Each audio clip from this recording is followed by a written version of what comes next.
For more than 2 decades, Helen Fejo-Frith has witnessed alcohol take her small community in its poisonous grasp, causing fights, making people sick and putting loved ones in harm's way.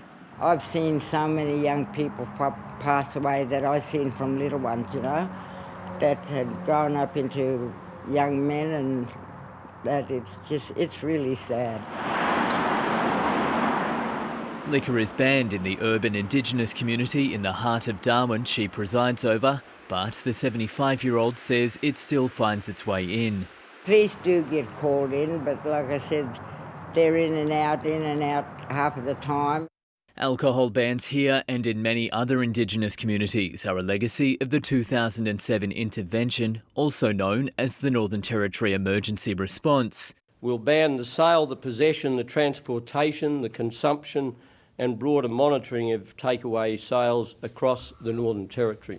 5 years later, the restrictions were extended for a further 10 years under federal Labor's Stronger Futures legislation. We know that it is killing Aboriginal people, that it is devastating families.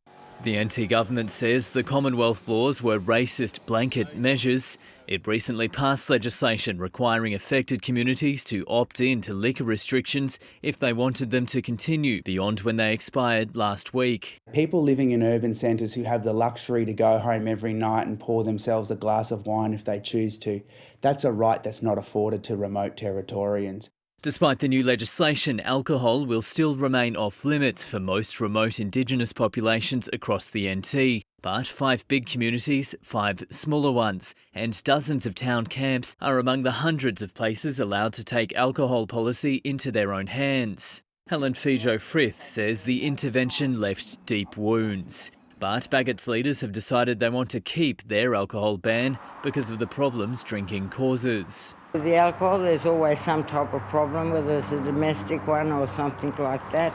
Elsewhere, frontline services say sobering rates of alcohol-fuelled assaults and health problems have already worsened, with more liquor on the streets of Alice Springs, fulfilling some advocates' fears that the legislation could open up the floodgates of alcohol.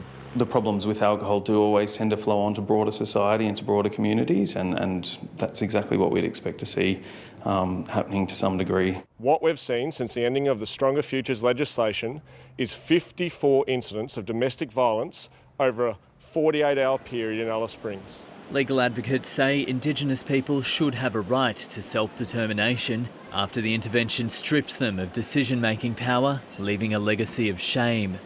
Huge sense of fear and apprehension at the thought of armies rolling into people's communities and homes. A huge sense of disempowerment. But Arrendar man Nick Esby says some communities are calling out for more support as key laws expire. Where are the on-country programs? Where are the residential programs on-country in communities run by Aboriginal people?